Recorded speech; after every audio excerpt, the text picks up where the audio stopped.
Juntos novamente para seguirmos com o estudo do livro Dramas da Obsessão, de Bezerra de Menezes, com a psicografia de Ivone do Amaral Pereira. Capítulo 17. Ao contrário do que se previra, passou-se a manhã daquele dia e também a tarde, sem que nenhumas novas advissem a Frei Hildebrando ou de seus agentes. A expectativa era asfixiante na residência dos Aboabes.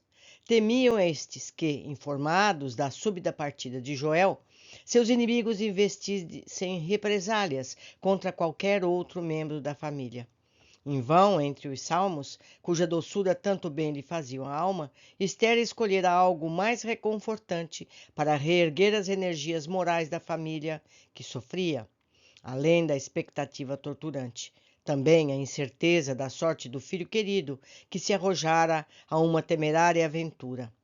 A própria jovem, habitualmente serena e resignada, agora já não se conseguia reanimar, encorajando-se através da fé ardente depositada no Criador de todas as coisas e naquele doce mestre que descera dos céus aventurosos para padecer pela regeneração dos homens. Viram-na o dia todo debilitada e arredia, sucumbida em prantos, o que levou a desalento ao coração de cada um. Joel era seu suave anelo, a esperança e a alegria das mais caras aspirações da sua alma, e a ausência desse ser tão querido, os perigos que o ameaçariam durante a longa viagem, levavam ao seu coração o temor e a angústia, deprimindo-lhe as últimas energias para continuar lutando contra a adversidade. À tarde do segundo dia, no entanto, dirigiu-se a ela o tio e disse afetuoso e apreensivo: minha querida filha, temo por ti mais do que por nós outros, nas circunstâncias em que nos encontramos. O Santo Ofício de nada nos poderá acusar. Joel está bem longe e o demais temos advogados junto à corte para defender nossos direitos. Sabemos, porém, que sem a vigilância de teu primo e com as disposições equivocadas de Hildebrando a teu respeito, corres grandes riscos de sofrer surpresas desagradáveis ou mesmo vexames. Mandei atrelar a cadeirinha. A gente já comentou sobre essa cadeirinha. É um meio de transporte individual muito antigo, que consistia em uma cadeira fechada, qual pequeno carro sem rodas, mas provido de 2 varais à frente e 2 às costas, permitindo a 2 homens ou 2 animais, a eles atrelados, carregá-los balouçando-os suavemente no espaço. Isso tinha no Brasil no tempo da escravidão. Continuamos. Mandei atrelar a cadeirinha a fim de visitarmos a tua madrinha e deixá-la a par do que se passa. Se há revelado ela a nossa fiel amiga, sendo mesmo contrária ao movimento hostil continuadamente verificado contra a nossa raça. E já por várias ocasiões, como não ignoramos, há também oferecido préstimos a teu favor. Ao demais, sendo espanhola e não portuguesa, não terá certamente grandes interesses em nos detestar gratuitamente, apenas para satisfazer a Inquisição. Não obstante, a Espanha igualmente perseguir os de nossa condição. Apelarei, portanto, para o seu coração maternal, rogando aceitar-te em sua casa até que os horizontes se desanuviem em torno de nós. Esther era humilde e obediente. Respondeu a seguir, embora o coração se lhe confrangesse a ideia de se afastar do próprio lar. Pesa-me deixar-vos em momento tão crítico, meu tio, mas se assim deliberais, será porque assim será o que melhor convém, e aprovarei a vossa resolução. Subiram para a pequena viatura, mais cômoda e usual para pequenos percursos, e partiram para a residência da Condessa Maria de Faro, em cujo caráter confiavam de todo o coração. A Condessa Maria era mulher de 40 anos de idade, valorosa e digna, não existindo até então um conhecimento público, nenhum deslize que a levasse a desmerecer do conceito que desfrutava na sociedade e na intimidade dos amigos. Espanhola de nascimento, mas consorciada com um fidalgo português, vivia desde muito em Portugal, sendo amplamente relacionada entre a nobreza e até mesmo entre a realeza. Confessava-se contrária às hostilidades infligidas aos hebreus, fossem portugueses ou estrangeiros, e em presença desses e dos amigos íntimos, atacava com veemência as leis que estabeleciam tanta desumanidade contra criaturas indefesas. Não seria de admirar que tão digna senhora assim se conduzisse, visto que, por aqueles atormentados tempos, muitas vozes beneméritas bradavam contra a Inquisição, censurando e até execrando as suas façanhas. A condessa, porém, em verdade, era mais loquaz e leviana do que realmente sincera naquilo que afirmava, e a despeito de, realmente, não desprezar a raça judaica e dela se compadecer, não se esquecia jamais que também testemunhar considerações aos inquisidores, esmerando-se em amabilidade sempre que possível, levando Esther à pia batismal, quando era obrigatoriedade imposta aos judeus, e defendendo por mais de uma vez não só a afilhada, como toda a família desta, dos choques circunstanciais provocados pelo fanatismo partidário, cativava de tal sorte a confiança dos aboabes, que por mais de uma vez fora também ela sua confidente e conselheira. Quando, do desejo de Joel e Saulo se transferirem para Roma, no intuito de fugirem às opressões diárias que suportavam, tencionavam suplicar-lhe o valor, ainda uma vez, para lhes conseguir a necessária licença, caso falhasse o concurso dos supostos amigos inquisidores. Entretanto, como vimos, o funesto incidente, entre eles o primogênito da casa, transformou a propagação do velho rabino, sugerindo novos passos na via angustiosa que palmilhava. A condessa Maria de Faro, reencarnada, se achava nos primeiros decênios do século XX na pessoa sofredora e humilhada da esposa de Leonel. Vejam como o círculo sempre se fecha. O suicida por quem todo o nosso penoso trabalho será realizado. Ao passo que o próprio Leonel, por sua vez, conforme revelação inicial, era a reencarnação de Hildebrando, de Azambuja. Ou seja, o grande inquisidor casou-se no futuro com a Condessa Maria de Faro. Continuando. Para a boa compreensão da moral desta verídica história, rogamos ao leitor não perder de vista este precioso detalhe, feito o que continuaremos ouvindo a narrativa do guia espiritual de Leonel. Continuou ele. Depois de receber a afilhada com visíveis demonstrações de afeto e alegria, a condessa de Faro fê-la encaminhar-se para os aposentos que lhe eram destinados, concedendo-lhe uma criada para os serviços particulares, tal se tratasse de uma fidalga a quem hospedasse. Aqui estarás tão bem como em tua própria casa, querida Mariana, afirmou ela à recém-chegada, por entre sorrisos amáveis, pois a digna senhora era sempre pródiga na distribuição de sorrisos. E nada há de te faltar. Tua presença traz-me um grande prazer. Será como se aqui estivesse a minha Emília, que se foi para a Espanha após o casamento. Peço-te que me consideres a tua segunda mãe, pois vejo que, com efeito, muito careces de amparo e dos afagos de um coração materno. Encantado, o antigo rabino osculou-lhe a destra gratamente, bem certo de que tivera a mais feliz inspiração, dirigindo-se a tão prestimosa dama, enquanto Esther se limitava a sorrir acanhadamente, o coração confrangido de incertezas. Uma vez a sós com a fidalga, o doutor Timóteo pô-la a par dos ingratos sucessos desenrolados em seu lar pela tarde de domingo. Os temores de que se via presa, inclusive, confessando-lhe ousadamente os pormenores da fuga de Joel, sem omitir as atitudes desde muito suspeitosas de Hildebrando em torno da jovem prometida de seu filho, concluindo por lhe desvendar o recalcitrante desejo de se transferir com a família para fora de Portugal, a fim de se precatarem contra a eterna perspectiva de desumanas perseguições.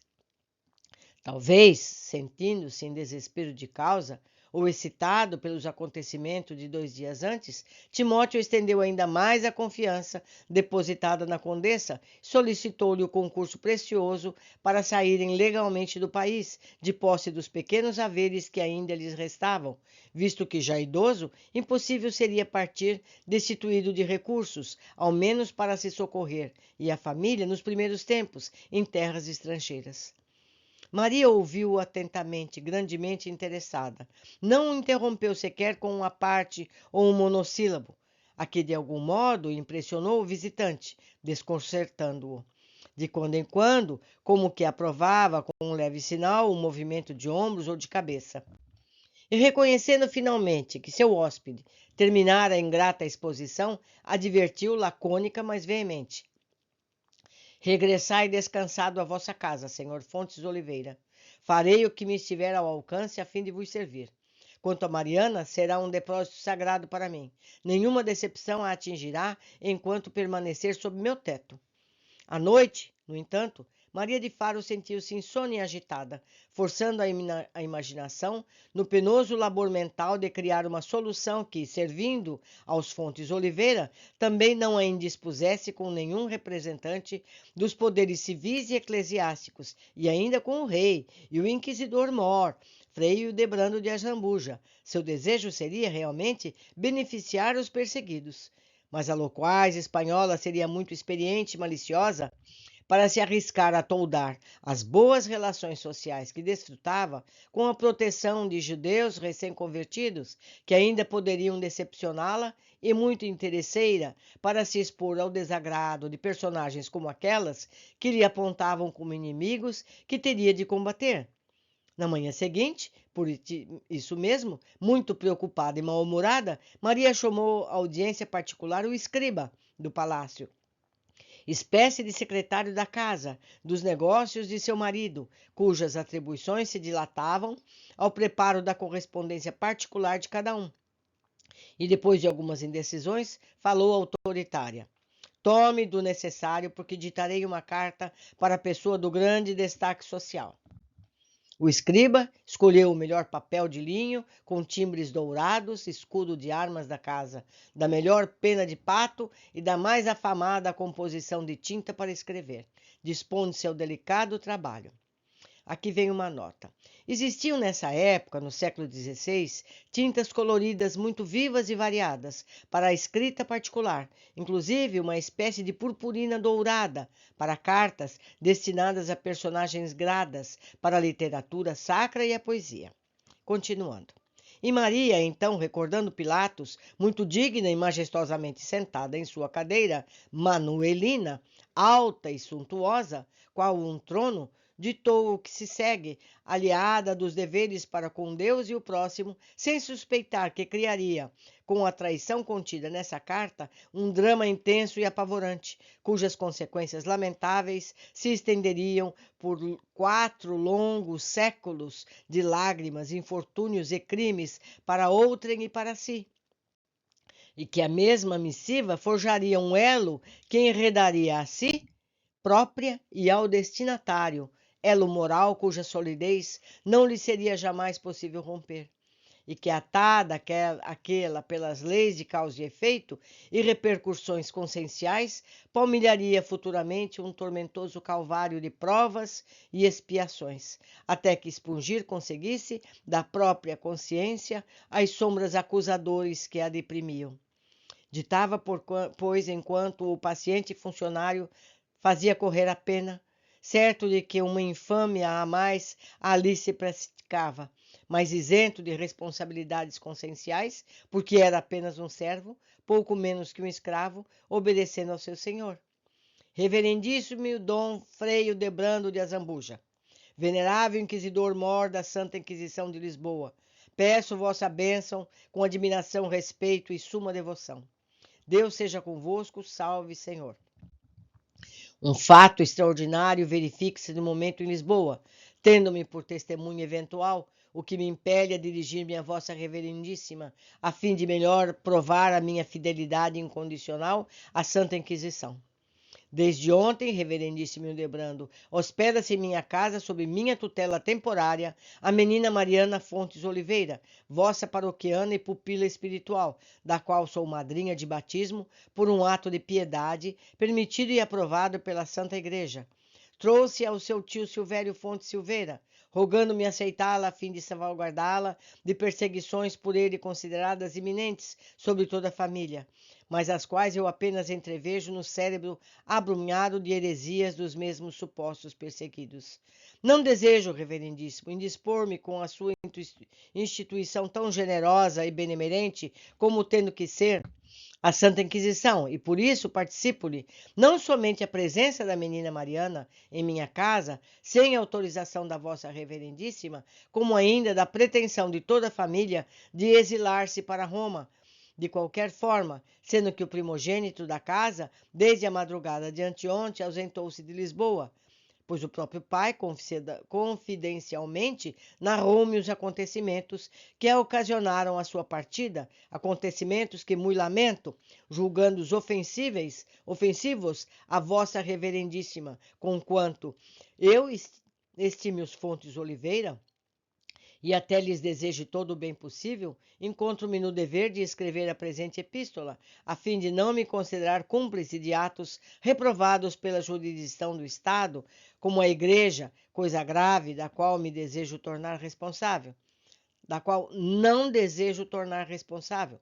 Logo, rogo a vossa reverendíssima conselhos paternais sobre o que farei da menina Mariana, como sobre todo o momentoso caso.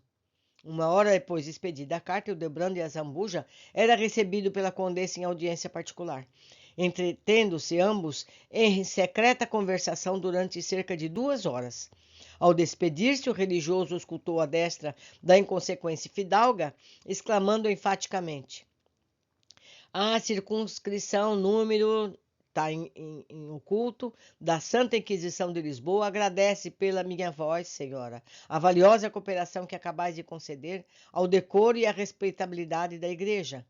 Retirando-se, Dom Frei Hildebrando de Azambuja tomou imediatas providências para que Joel fosse detido antes de entrar em Roma, localidade em que estaria coberto de ataques pessoais tão comuns em Lisboa, e de onde, porquanto, não seria possível a Inquisição recambiá-lo com facilidade para Portugal.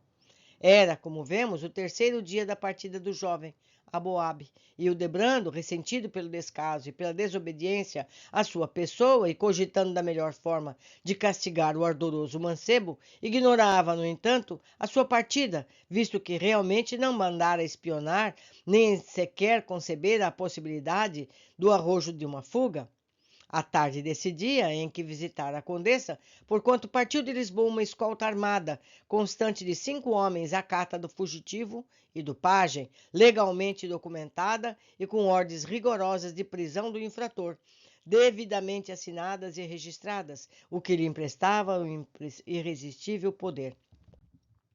Entre mentes, Maria de Faro, penetrara os aposentos da afilhada e, demonstrando no semblante grave e sólida frieza, que na véspera se julgaria inconcebível, ordenou sem maiores explicações: prepare-se, menina Mariana, a fim de retornar ao domicílio de seu tio.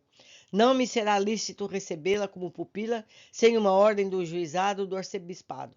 Terão de me nomear, primeiramente, tutora perpétua, por ordem do El-Rei Nosso Senhor, para que me seja viável a sua reeducação ao critério de nossas leis religiosas, uma vez que até agora a menina somente ha convivido com seus ascendentes hebraicos, não obstante a instrução recebida sob patrocínio da Igreja. Timidamente, muito pálida, Esther retorquiu de olhos marejados em lágrimas: Senhora, eu sou cristã sincera, amo a cruz do Senhor Jesus, com a vibração do fundo de minha alma. A condessa pareceu não ouvir e retirou-se sem responder. Uma aia acompanhou-a de volta à formosa hebreia, deixando-a entregue ao tio, sem quaisquer explicações fornecidas pela condessa.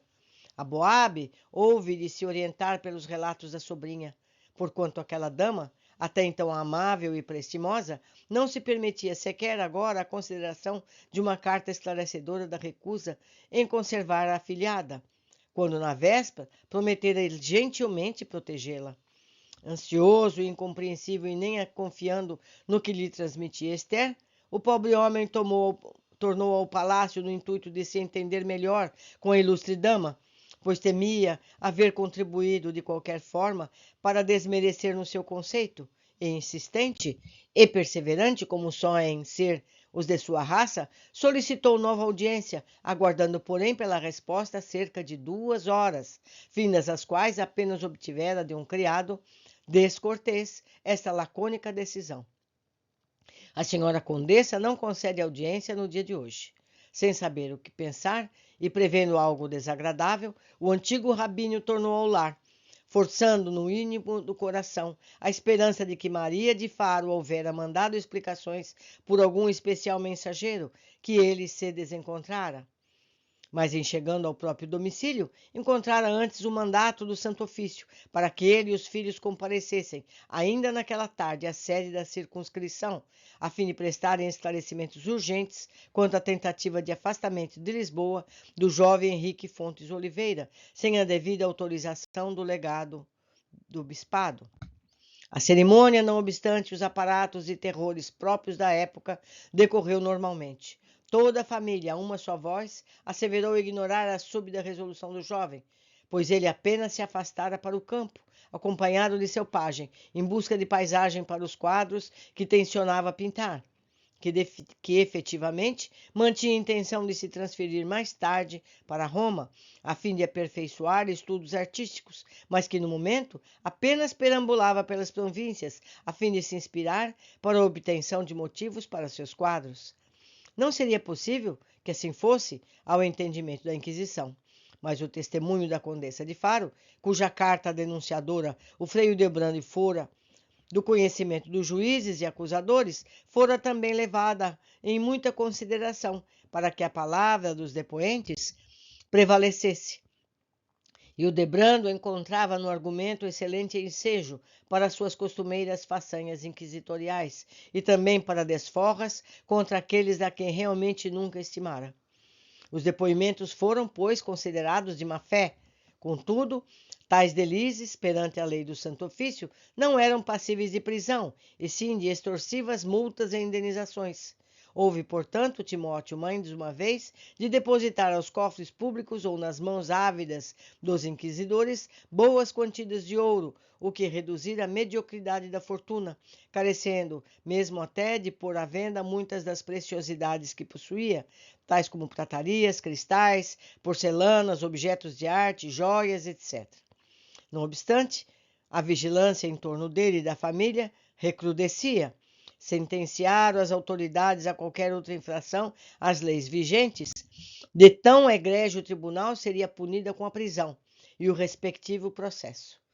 Quanto ao jovem Henrique, ao encalço de quem partira uma pequena tropa, seria preso e processado, porquanto ainda que se ausentasse de Lisboa apenas para pequena viagem de recreio dentro de Portugal, ele o fizera sem se prevenir da devida licença das autoridades competentes.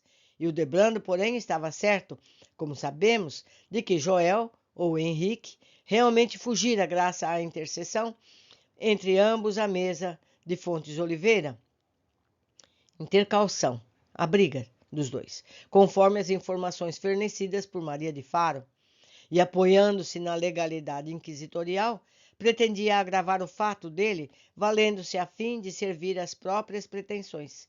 Em primeiro lugar, a sua mesma crueldade de inquisidor insaciável, que jamais se eximia de perseguir e maltratar. Em segundo, de apossar-se de Esther, por quem se sentia incendiar de desordenada paixão, e vingar-se do jovem Henrique, a quem jamais admirava e por quem se reconhecera invariavelmente tratado com altivez e menosprezo. Assim foi que, sem que o infeliz Timóteo de nada desconfiasse, introduziu Hildebrando de Zambuja no solar hebreu, um espião de sua inteira confiança, procedendo, porém, para tanto, sutil e cautelosamente. O leitor certamente não conceberá o quanto humilhante e exasperador existia em torno de um indivíduo ou de uma família considerados suspeitos de quaisquer faltas da Inquisição. Tornava-se, por assim dizer, execrados pela sociedade, que afetava o desprezo demonstrado, como não o faria ao pestoso, cujo contato todos temem e do qual se afastam com asco. Entravam a sofrer a angústia e o isolamento social. Desertavam de sua casa os amigos, os comensais mais íntimos. Na rua, davam-lhe as costas, ou trocavam de calçada quando os encontravam. Aqueles que dantes lhes apertavam as mãos e lhes deviam favores. Em muitos casos, os desgraçados perdiam até mesmo o direito de suprir a sua despensa doméstica, porque os marchantes e quintandários suspendiam o fornecimento, temerosos de que envolvessem em processos idênticos como simpatizantes do judaísmo ou arrolados como testemunhas no tribunal da fé. E nem se julgue que os correligionários de crença corriam a socorrer o perseguido, porque ninguém mais o inimigo de um hebreu convertido, mais suspeito e infiel à fé católica do que outro hebreu convertido, mas não suspeito ou não convertido. Aqui uma observação. A Inquisição perseguia com verdadeiro furor os judeus chamados cristãos novos, suspeitando-os, às vezes sem razão, de infiéis aos compromissos assumidos com a Igreja, relapsos na fé católica. Mais um capítulo concluído, meus amigos, de muita tristeza, mas são fatos reais que ocorreram em número sem conta. Essa perseguição foi intensa e cruel.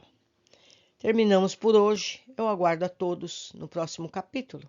Abraços.